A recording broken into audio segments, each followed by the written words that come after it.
ሰልማን ካህን ብለን ቴሬናም ካለን ሻሩክ ካህን ብለን ምን እንላለን?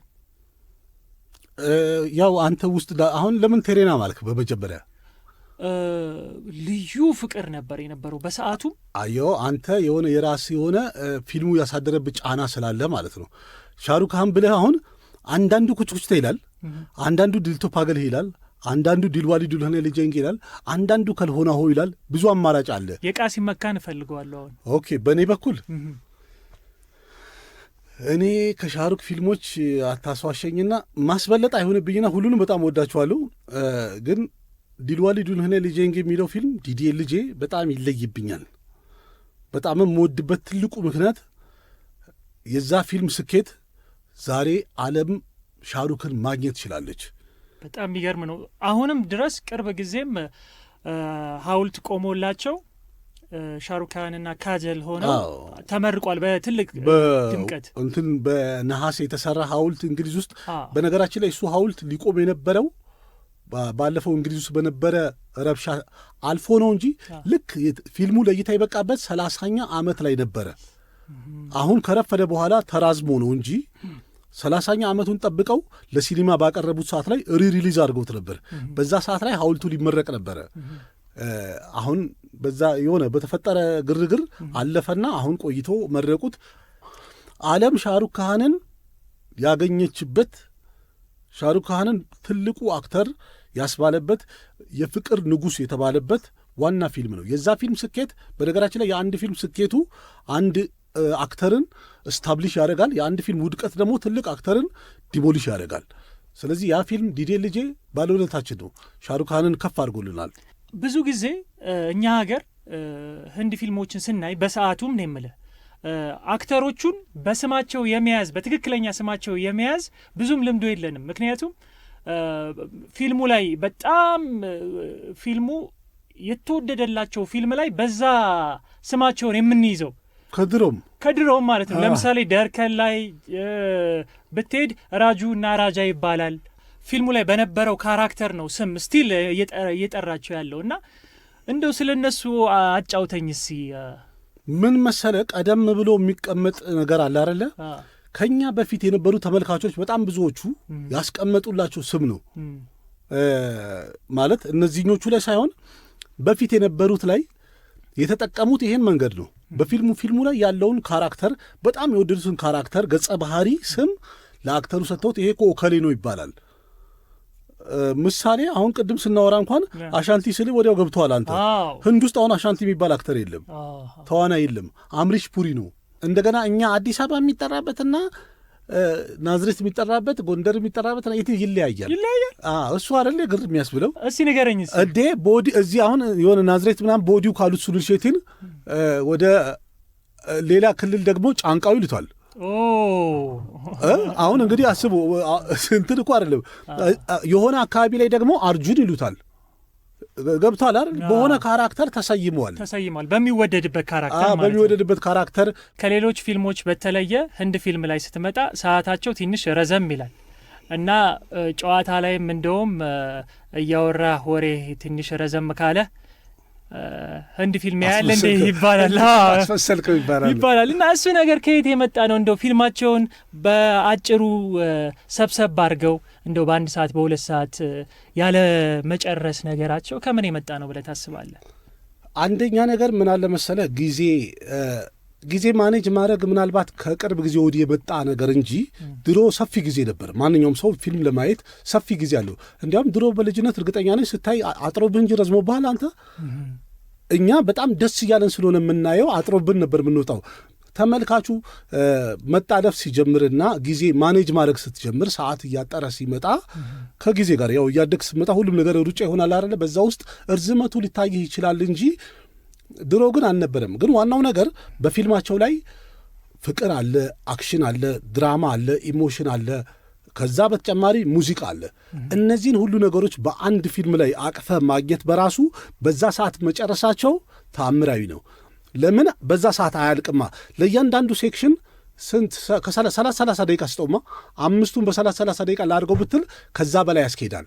ግን እነሱ በዛች ሰዓት ውስጥ መጨረሳቸው በ3 ሰዓት ውስጥ መጨረሳቸው እንዲያውም በጣም ምርጥ ነው እላለሁ። ከነ ሙዚቃው ለዛውም አንድ ሙዚቃ አይደለም። አንድ ፊልም ላይ በነገራችን ላይ በጣም ብዙ ሙዚቃ ያለበት ፊልሞች አሉ። እስከ 15 ሙዚቃ ያለበት ፊልም አለ። 15 16 ሙዚቃ ሪከርድ የያዙ አሉ። እና በጣም ሙዚቃው ብቻ ራሱ ለብቻ አውጥተህ እንትን ስትለው ማለት ነው 45 ደቂቃ አካባቢ ነው ሙዚቃው ብቻ ማለት ነው። ለብቻው የአንድ ፊልም ሙዚቃ ነው ኦርደር አድርገህ ለብቻው ብደረድረው 40ና 45 ደቂቃ ይመጣል ማለት ሁሉም ማለት አይደለም። 2 ሙዚቃ ያለበት 3 ሙዚቃ ያለበትም ፊልም አለ። ግን በጣም ትልቅ የሚባለው 15ና 18 ሙዚቃ ያለበት ፊልም አለ። 11 ምናምን ኖርማል ነበር በዘጠናዎቹ። ግን አሁን እንዳልከው ጊዜ እንትን እያለ ሲመጣ ፊልሞቹም እያጠሩ መጡ። በ2 ሰዓት ማለቅ ጀመረ።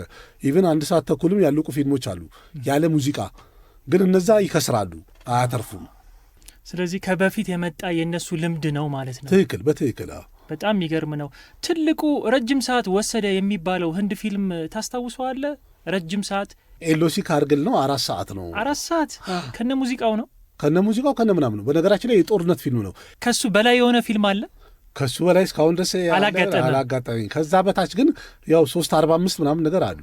ሀማብ ኬሄኮን ማለት ነው። በጣም ስኬታማ ፊልም ነበር። ሙዚቃዎቹ አንድ በአንድ በጣም ይወደዳሉ።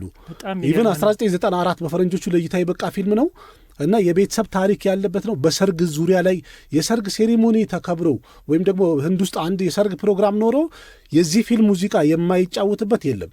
በአጠቃላይ እያንዳንዱ ሙዚቃዎቹ ራሱ ማለት ነው በተለያየ ቨርዥን ይቀርባል። ሳድ ቨርዥን እና ሆት ቨርዥን ተደርጎ ማለት ነው። ሞቅ ብሎና ለስለስ ብሎ ማለት ነው። ከነሱ በአጠቃላይ በድምር 18 ሙዚቃ አለው እና በጣም ተወዳጅ ነበረ። ሙዚቃዎቹም ስኬታማ ነበሩ። ከቪኤችኤስ ጀምሮ ነበር ካንተ ትርጉሙ ላይ ነው ወይስ ሲዲ ከመጣ ጀምሮ ነው ትርጉሙ ውስጥ የገባኸው? ከዚህ ጋር ተያይዞ ደግሞ እነ ሮሃማ ቃል፣ እነ ዲቦራ ሪከርድስ፣ እነ ዳስ ሌላሞቹ በጣም ብዙ ነበረ። እንዴት ነበረ የነበራችሁ ቆይታና ከቪኤችኤሱ ነበር? ከሱ ሲንጀምር እስኪ። አዎ ማለት ቪኤችኤስ ላይ ብዙም ባይሰራበትም ቪኤችኤስ ላይ ኢቭን ለሳምፕል የምንሰራው በቪኤችኤስ ነበረ እና ከቪዲዮ ቤት ተርጓሚነት ወደ ሲዲ ተርጓሚነት አንድ ስቴፕ ራስን ከፍ ለማድረግ ሳምፕል ሰርታ አምጣ ትባላለህ እና ያለህ ደግሞ በሰዓቱ ቪኤችኤስ ነው። ቪዲዮ ቤት ስንሰራ እና ሳምፕላችንን ሰርተን ይዘን የምንሄደው ማለት እኔ የራሴን የቄራ ልጅ ስለሆንኩኝ መርካቶ አካባቢ ያሉት ሳምፕል የሚያሰሯቸው ራሳቸው ጠርተዋቸው ነው። እኔ ግን ከቄራ ተነስቼ እንደዚህ አሰሩኝ ብዬ ስመጣ ትንሽ ከበድ ይል ነበርና ሳምፕል ይዘና ትባላለህ እና በቃ ልክ እንደ ማመልከቻ ነው እና ሳምፕሌን ሰርቼ ይዤ ሲሄድ በቪኤችኤስ ቀጥታ ወደ ሲዲ ነው ኮንቨርት የሚያደርጉት።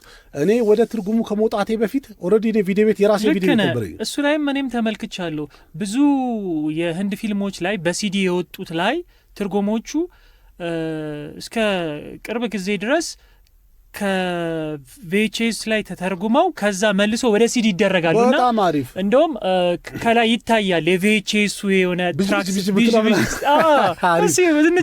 ብለዋል። በእናትህ ምን መሰለ በዛ ሰዓት ላይ ኮምፒውተር ብርቅ ነገር ነበረ እና ቀጥታ ኮምፒውተር ላይ የሚያስቀምጥህም የለም። እንደገና የእነሱ የአሰራር ሲስተማቸውም ከኮምፒውተር ጋር የተያዘ አይደለም።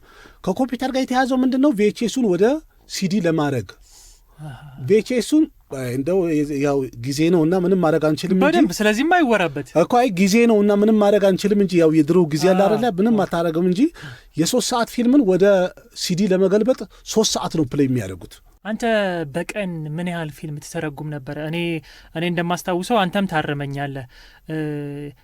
ቅዳሜና እሁድ ከሆነ ወይ እሁድ ላይ ይመስለኛል የ4 ሰዓት አለ፣ የ6 ሰዓት አለ፣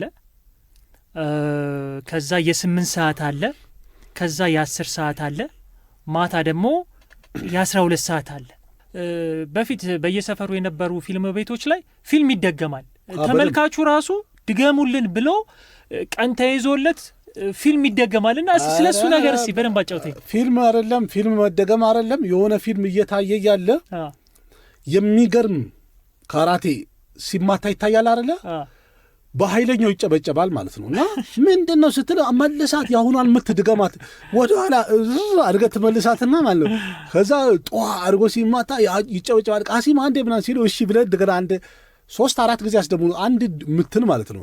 ያ እንዳለ ሆኖ ከዛ ሌላ ግን ማለት ነው ፊልም የመድገሙ ነገር ኖርማል ነው። እንትንን አምጡልን ኩችኩችታይን ማየት እንፈልጋለን፣ በቀጣይ ሳምንት አምጡልን ምናምን ነገር ኖርማል ነው።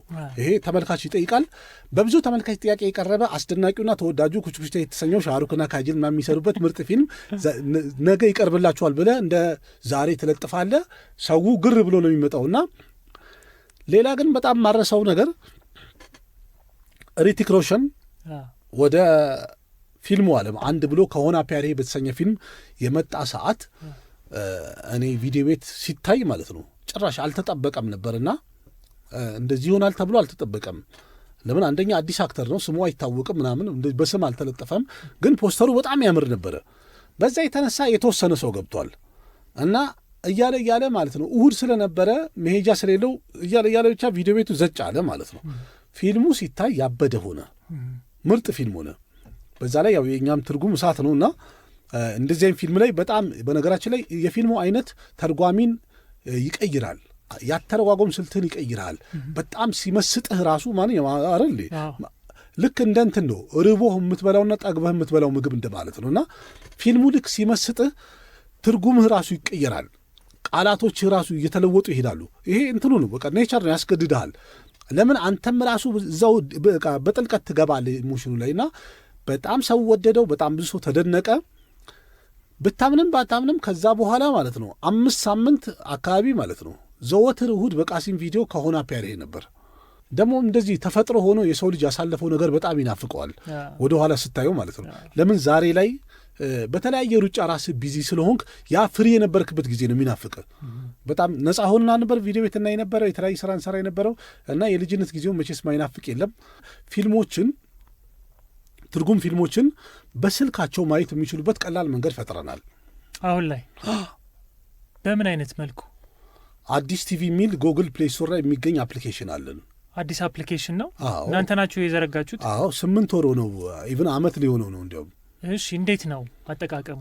አዲስ ቲቪ ኖርማል አፕሊኬሽን ነው። ልክ አንተ ቲክቶክ አፕሊኬሽኑን አውርደህ ሎጊን አድርገህ ገብተህ እንደምታየው ይሄም ሎጊን አድርገህ ትገባለህ። ቃሲም መካ የሚል ታገኛለህ። ቃሲም መካ ህንድ ፊልም የምትወድ ከሆነ ቃሲም መካ ላይ በቴሌብር 75 ብር ትከፍልና ሰብስክራይብ አድርገህ የሚጫኑትን ፊልሞች መኮምኮም ነው። 75 ብር ብቻ? አዎ በወር ነው 75 ብር ከፍለህ ለአንድ ፊልም 75 ብር በጣም ብዙ ነው። በወር 75 ብር ከፍለህ የምትፈልገውን ፊልም ታያለህ። ከዛ ደግሞ አንተ ወደ የቱርክ ፊልም የምትፈልግ ከሆነ፣ አሜሪካ ፊልም የምትፈልግ ከሆነ፣ ኮሪያ ፊልም የምትፈልግ ከሆነ ሌሎች ደግሞ ልጆች አሉ። ስለዚህ ቃሲም በብቸኝነት አሁን ላይ የሚገኘው በዘመን አፈራሹ አዲስ ቲቪ የተባለ አፕሊኬሽን ላይ ፕሌይ ስቶር ላይ አዲስ ቲቪ የሚል አፕሊኬሽን አውርደው ማየት ይችላሉ። ስልካቸው አንድሮይድ ከሆነ ማለት ነው። ስልካቸው አይፎን ከሆነ ወይም ደግሞ ፒሲ ላይ ደግሞ አዲስ ስትሪም .com ብለው በመግባት ዌብሳይቱን ያገኙታል። ከዛ ሎጊን አድርገው የሚፈልጉትን መኮምኮም ነው። መልካም ቃሲምዬ፣ ጥሩ እየተጨዋወትን ያለ ነው። እንግዲህ ቅድምም ስለ ኮሆና ፒያሬ ፊልም አንስተናል። ከኮሆና ፒያሬ ፊልም ላይ የትኛውን ሙዚቃ ለአድማጮችን ጋብዝ ባንተ ምርጫ? ከኮሆና ፒያሬ ላይ በጣም ብዙ ተመልካች የሚወደው ኮሆና ፒያሬ የሚለውን ሙዚቃ ነው። የፊልሙ ታይትል ያለበትን አንድ አፍታ ተገባብዘን እንመለሳለን። መልካም፣ እሱን ተገባብዘን እንመጣለን። በድጋሚ አብራችሁን ቆዩ። ተመልሰን መጥተናል። እዚህ አጠገባችን ተርጓሚ ቃሲም መካ አብሮኛለ። ቆንጆ ቆይታ እያሳለፍን ያለ ነው። ትርጉም ስተረጉም ያላወካቸው ቃላቶች የነበሩበት ጊዜ የለም ነበረ? ወይም ትርጉም እየተረጎምክ የሆነ ነገር ብለህ ከስክሪኑ ጋር የማይጣጣም ትርጉም ተርጉመህ እንደው ተመልካቾች የሰጡ ምላሽ አልነበረ? አረ በጣም ብዙ ጊዜ አለ እንጂ ያጋጥማል። እና ምን ይላል መሰል ለራስ ይታወቃል መጀመሪያ ላይ እና አንዳንድ ጊዜ እንዳልኩ ነው የሆነ አገር ላይ ይሄዱና አፍጋኒስታን ውስጥ ይገቡና አፍጋኒስታንኛ መሀል ላይ ይገባባል። ወይም ደግሞ የሆነ አገር ሄደው የዛ አገር ቋንቋ መሀል ላይ ይገባባል እና ይሄ እንትንኛ ነው ብለህ ስትል ማለት ነው የምን አገር ቋንቋ እንደሆነ ልትነግራቸው አይደለም ቁጭ ያልከው ተርጓሚንና በቦሌም ማምጣት አለብህ። እና ይሄንን ነገር ብዙ ጊዜ ሰው ሲወቅስ ስለምሰማ ኮመን ሴንስ ተጠቀም የምትል ነገር አለች። ብዙ ጊዜ አብሮ ቦታው ላይ የሚሄድ ነገር ማለት ነው። እና አንስተህ አምጥተህ ትጠቀማለህ ወይም ተሟሙተህ ሰብታይትል መፈለግ አለብህ። እና ያላየው ፊልም ሲሆን በተለይ የመጀመሪያ በነገራችን ላይ ፊልም አይቶ መተርጎም ያስጠላል። አዎ እውነት ነው። እዛው ስሜቱን አብረ ቀጥታ እያየተላብሰ ሸንኮራ እንደማኘክ ነው። እና ይሄንን ኖርማሊ ግን ቀጥታ ስትሰራ ሁለት ፊሊንግ አለው። ብዙ ጊዜ የምናገረው ነገር አለ እና እሱ ምንድን ነው? አንደኛው አንተ የፊልሙን ስሜት እየደረሰ ነው ያለው። ሁለተኛው ደግሞ በምታወጣው ቃላትና በትርጉምህ ኦዲየንሱ ምን ፊል ያደርጋል የሚለው ውስጥ ሌላ ስሜት ያጨራል። ያ ሁለቱ ሲገናኙ ትርጉምህን ያማረ ያደርገዋል። ከህንድ ፊልሞች በዘለለ ፌስቡክ ላይ፣ ዩቲዩብ ላይ፣ ቲክቶክ ላይ ታሪኮችን ባጭሩ አድርገህ ፊልምም ሊሆን ይችላል ወይም ከዚህ በፊት የነበሩ እውነታዎችንም ሊሆኑ ይችላሉ ባጭሩ አድርገህ ታስቀምጣቸዋለህ እና ብዙ ሰዎች ስለዛ ታሪክ እንዲሳቡ ፊልምም ከሆነ ደግሞ ሙሉ ፊልሙን እንዲያዩ ታደርጋለህ እና እሱ ነገር ከየት የመጣ ነው? ከህንድ ፊልም በዘለለ በገጠመኝ እንግዲህ ያው እንደዚህ ታሪክ ብዙ ጊዜ የማያቸውን ቪዲዮዎች ልሞክር ብዬ ትንሽ ሰርቼ በማሳይ ሰዓት ላይ በጣም ብዙ ተመልካች ወደደውና በአንድ ጊዜ ከተርጓሚ ወደ ተራኪ እንድገባ አስገደደኝ። ማለት በጣም አፕሪሼት ሲያደርጉ በጣም ቆንጆ ነው በርታ ምናምን ብሎ ሲያበረታቱኝ ያቺን ቪዲዮ ይዤ እኔ በቃ በዩቱብ ራሱን ችሎ እንዲሄድና በጣም ድንቃ ድንቅ ነገሮችን ለማቅረብ ለየት ያለ ኮንቴንት ልፍጠር ብዬ ዩኒክ ነገር ስለሆነ ደስ አለኝ። ህንዱም መሰላቸቱም እንዳይመጣ ህንድ ላይም ብቻም ከሚሆን ከዚህም ከዛም ሁለገብ ለማድረግ ሁለገብ ለማድረግ የህንዱንም ይዩ ይህንም ታሪክም ይወቁ በዓለም አቀፍ ደረጃ ያለ የተለያዩ መረጃዎችን እያመጣው ለህዝቤ ባቀርብ ቢማሩበት ቢያውቁበት። በነገራችን ላይ በጣም አስተማሪ ነው። እኔም ብዙ ነገር ተምሬበታለሁ፣ ብዙ ነገር አውቄበታለሁ። ወደድኳቸው መሀል ስለ ዲቢ ኩፐር የነበረው ታሪክ በጣም አሪፍ፣ በጣም ደስ የሚል እንደገና እስር ቤት ውስጥ ስለነበረው ያመለጡት ብዙ በጣም አሪፍ አይሰለችም። በትንሽ ደቂቃ ብዙ ነገሮችን ትሰማለህ። ፕሬዘንቴሽን እኔ እንጃ የተለየ ነገር ይኖሩ አይኖሩ ባላቅም በጣም ብዙ ሰው አየልኝ። በጣም ብዙ ሰው ወደደው። ከ230 ሺህ ምናምን ሰው በላይ አይቶታልና ይሄ በጣም ያለው ኮሜንት ብዛት ራሱ በጣም ማበረታቸው በጣም ብዙ ነው። ብቻ ልብ ያሞቃል። በዚህ ስራ ላይ ልቀጥል ልበርታ የምትለዋን ትርጉሙ ላይ ልክ መጀመሪያ በጭብጨባ እንደ ልቤ እንደሞቀውና እንደቀጠልኩት አሁን በትረካው ያው ሰው ያነሳሃል ሰው ይጥልሃል ይባላል አይደለ? ለየት ያለ ግን ጥቅም አለ እዚህ ላይ ነው ወይስ እንደው ያንተን ወዳጆች ለማስደሰት ብቻ የምታደርገው ነገር ነው ወይስ እንደው ከገቢም አንጻር ገቢ ታገኝበታለህ እነዚህን ዶክመንተሪዎች በማቅረብ? በመጀመሪያ ደረጃ እውቀትን ማካፈል ነው ፍላጎቴ። ዋናው ሀሳብ እሱ። እኔ ያወቅኩትን ለሰው ላሳውቅ የምትል ነበረች። ከዛ በኋላ ግን በጣም ብዙ ሰው ለምን ዩቱብ አትጀምርም ዩቱብ ላይ ለምን አትጭነውም ሲሉኝ ዩቱብ ራሱን ችሎ ዓለም ድንቅ ናት በሚል መቅረብ እንዲችል ቅርጽ አስያዝኩትኝ። ዩቱብ ላይ ደግሞ እንደምታውቀው ነው ከገባ ከተወደደ ተከታይ ካለ ይከፈላል። ስለዚህ ከኢንተረስት ባለፈ እዛ ላይም ተጠቀም ብሎ አንዳንድ ሰዎች ሰጀስት አደረጉኝ። በጣም ብዙዎቹ በነገራችን ላይ የተለያየ ሀሳብ ይሰጡኛል። የሰው ሀሳብ ደግሞ አልልቅም እና ወዲያው ተግባር ላይ ማዋል እወዳለሁ። መልካም። አንዱን ዶክመንተሪ ወይም አንዱን የፊልም ታሪክ ሊሆን ይችላል ስታቀርብ ምን ያህል ጊዜ ይወስድብሃል? የቪዲዮውን ሰብታይትሉን ወስደውና በኤአይ አሬንጅ አድርጎ ስክሪፕቱን ያቀርብልኛል። መጀመሪያ ሰብታይትሉን ትወስደዋለህ። ከዛ በኋላ ይህንን ወደ ዩቱብ ቪዲዮ ስክሪፕት ቀይርልኝ ብለህ ለኤአይ ስትሰጠው ቻት ጂፒቲም ሆነ ዲፕሲክ ላይ ስታስገባው በአማርኛ ተርጉሞ ቀልበጭ አድርጎ ያቀርብልሃል ማለት ነው። ከዛ በኋላ እሷ ምርጥ አድርገህ ቪዲዮ ላይ ስትከሽናት ቆንጆና ትወጣለች። ስለዚህ ከዚህም በኋላ አድማጮች የቃሲምን ስራ ሊወስዱ ነው ማለት ነው። ሚስጥር አወጣጣው ችግር የለውም። ብዙዎቻችን ብንጠቀምበት ይህን ነገር መንገድ እንዲያው ከመጀመሪያውም ጀምሮ በአንተም በኩልም ያለው እውቀት ለማካፈል መጀመሪያም ህንድ ፊልምም ስታይ ጀምሮ የነበረው እኔ ያወቅኩትን ሌሎቹ ይወቁ በማለት እንጂ የተለየ ጥቅም አግኝተህበት እንዳልሆነ ስለሚታወቅ መልካምነትህ ነው። ከመተርጎምም አልፎ እኔ ያወቅኩትን እውቀት ሌላም ሰው ቢያቀው እኔ ያየሁትን ፊልም ሌላ ሰው ቢያየው ቢረዳው ማለት በጣም ትልቅ ቅንነት ነው። አንተ እንደዛ የተመሰጥ ከሆነ ያህል ሰው ቢመሰጥ አሁን በጣም በቃ ስተረጉመም እንደዚህ ያንቀጠቀጠኛል እኮ አንዳንድ ጊዜ የምሬንም ብለህ የፍቅር ለምን እኛ አንተ ሰዎች ነና ፍቅር ያስደስተናል እና የሆነ የፍቅር ፊልም ስትሰራ በቃ እንትን ይልሃል፣ ስሜታ ያደርግሃል። እንደገና ቃል አጣጣልህ አማርኛው ገና ስታስበው ልታወጣው ስትል ስሜታ ያደርጋልና ኢቭን አሁን ራሱ ስሜታ ሆንኩብህ መሰለኝ። እንግዲህ ቃሲም በጣም ብዙ ነገሮችን ነካክተናል። እንደው ከየት ጀምረን የቱ ጋር መጨረስም እንዳለብን እኔም አላወቅኩም። ምክንያቱም በጣም ብዙ ጨዋታዎች ናቸው። ቃሲምን እኮ ጠይቀው አይባልም እኮ እንዲያወራ ፍቃድለት ብቻ ነው እንጂ ተጀምሮ እስከሚያልቅ አፍን በቃ አስከፍቶ አያዘጋም ይባላል። በቃ ሰፍ ብለን የምትመለከተውና የምታቀርባቸው ዶክሜንታሪዎች፣ የተለያዩ ድንቃድንቆች በጣም ደስ ይላሉ። እንግዲህ የነበረን ቆይታ በትንሹም ቢሆን ይህንን ይመስል ነበረ። ከፕሮግራማችንን ከመዝጋታችን በፊት ግን ያንተ ወዳጆች ያንተ አክባሪዎች በምን ሊያገኙ ይችላሉ? ዩቲዩብ ላይ ምንድን ነው የሚለው የዩቲዩብ ቻናል?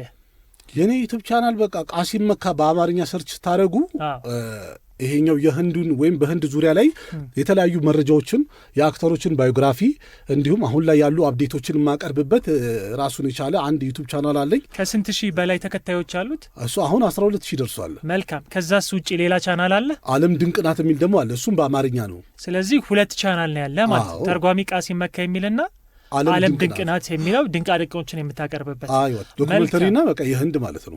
መልካም። እንግዲህ እዛ ውስጥ እየገባችሁ ሰብስክራይብ እያረጋችሁ ቃሲምን እያበረታታችሁት ለእናንተ ማካፈሉን አሁንም ቢሆን ይቀጥላል ማለት ነው። ከዛ በተረፈ ቲክቶክ፣ ፌስቡክ አለ አይደለ? በደንብ ምንድን ነው የሚለው ስሙ? ቃሲም መካ፣ ተርጓሚ ቃሲም መካ፣ ተርጓሚ ቃሲም መካ። በዛ ገብተው ሊያገኙ ሀሳብ አስተያየታቸውን ሊሰጡ ይችላሉ። በደንብ እቀበላለሁ። ማንኛውም አስተያየት የሚሰጠኝን አስተያየት በፍጥነት በመመለስና እንደዚህ አድርግ ስባል ደግሞ ወደ ተግባር በመቀየር አንደኛ ነኝ፣ የሚያክለኝ የለም። ቀረ የምትላቸው ሀሳቦች ካሉ እነሱን አነሳሳና ፕሮግራማችንን እንዘጋለን። ቃሲም ቀረ የሚባለው እንግዲህ መመሰጋገን ነው ማለት ሁላችንም በመጀመሪያ ደረጃ ፈጣሪያችንን አላህን እንግዲህ ሁል ጊዜ አመሰግናለሁኝ ማለት እዚህ ደረጃ ድረስ እድሜና ጤና ሰጥቶን እዚህ ስላደረሰን በመጀመሪያ ደረጃ ምስጋና ይገባው ለአላህ ለዓለማት ጌታ። በመቀጠል ቤተሰቦች ሁል ጊዜ ስራ ላይ በጣም ሰፖርት ስለሚያደርጉኝ ስለሚደግፉኝ ማመስገን እወዳለሁኝ።